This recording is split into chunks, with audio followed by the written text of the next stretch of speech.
اور ہدایت کے لیے ایک عمل یاد رکھیے. کسی بندے کا عقیدہ ٹھیک نہ ہو، کسی بندے کے عمل ٹھیک نہ ہو، ماں باپ کا نافرمان ہو،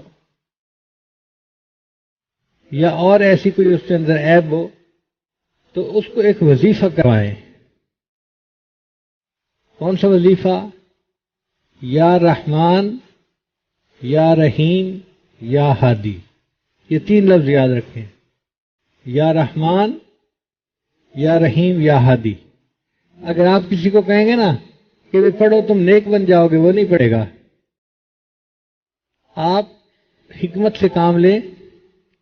اگر کوئی بچی ہے بے نمازی ہے، دنیا کی طرف لگی ہوئی ہے، دین کی طرف آتی نہیں ہے، اس کو کہے کہ بچہ یہ عمل کرو، ہر نماز پڑھو، اور نماز کے بعد یہ 21 مرتبہ یا رحمان، یا رحیم، یا ہادی. اور اگر نماز نہیں بھی پڑھتی تو ویسے ہی دن میں 21 مرتبہ پڑھ لے یا رحمان، یا رحیم، یا ہادی، تو تمہارا رشتہ اچھی جگہ ہو جائے گا. اب یہ بات ایسی ہے کہ جس کو سن کے ہر لڑکی متوجہ ہو جاتی ہے، میرا رشتہ اچھی جگہ پہ ہو، میں ہر عمل کرنے کو تیار ہوں. تو وہ یہ عمل کرے گی، رشتہ بھی اچھی جگہ ہو جائے گا اور اس کو ہدایت بھی مل جائے گی، وہ نیکی کی طرف بھی آ جائے گی. کوئی بندہ ہے تو اس کو کہے بھائی آپ کرو، آپ کا کاروبار اچھا ہو جائے گا.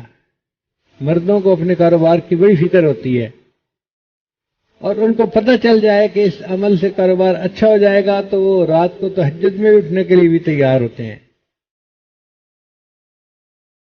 تو جو بندہ بھی ہو اس کو کہیں کہ بھئی اس عمل کو کرو، اس سے تمہارا دنیا کا فائدہ ہو جائے گا.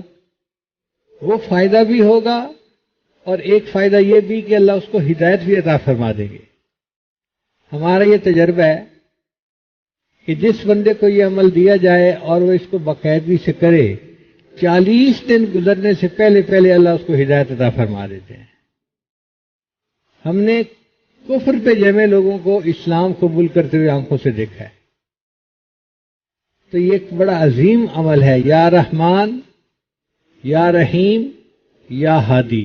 اور اپنے لیے بھی پڑھا کریں اس کو، کبھی کبھی 2-3 دفعہ پڑھ کے اللہ سے دعا مانگیں کہ اللہ ہمیں آپ نے ہدایت دی، اب ہدایت کے اوپر ہمیں جما دیجیے.